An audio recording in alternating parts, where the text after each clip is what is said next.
নমস্কাৰ এই মুহূৰ্তত অসমবাসী ৰাইজৰ বাবে আহিছে অতি ভয়াৱহ খবৰ কিয়নো প্ৰতিদিনে আহিছে এটাৰ পিছত আনটো বৰ ভূমিকম্প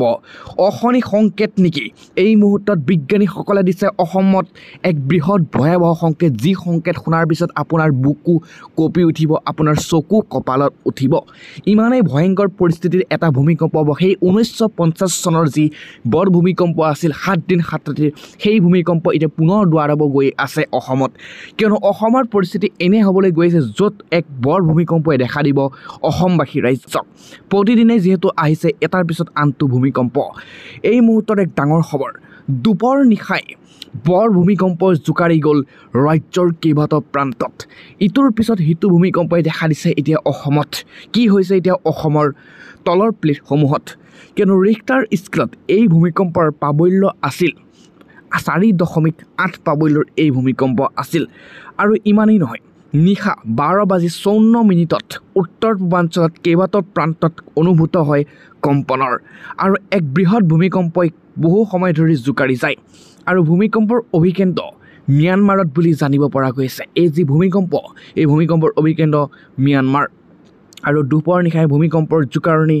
গ'ল ৰাজ্যৰ কেইবাটাও প্ৰান্তত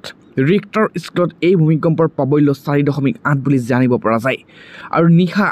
যোৱা নিশা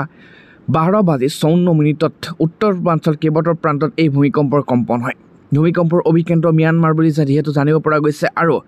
দুপৰ নিশাই এই ভূমিকম্পৰ জোকাৰি গৈছে অসমৰ কেইবাটাও প্ৰান্ত আৰু ইয়াৰ পিছতে ভাৰতীয় বতৰ বিজ্ঞানীসকলে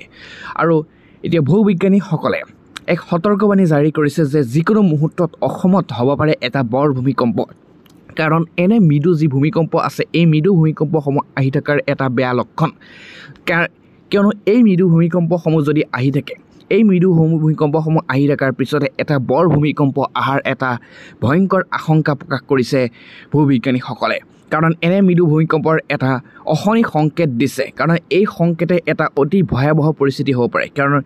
এই যি প্ৰতিদিনে আহি আছে ভূমিকম্প এই ভূমিকম্পই এক অশনি সংকেত বুলি জানিব পাৰিছে কিন্তু এই সংকেতত এক আনত লুকাই আছে এক বৰ ভূমিকম্পৰ বৃহৎ ডাঙৰ খবৰ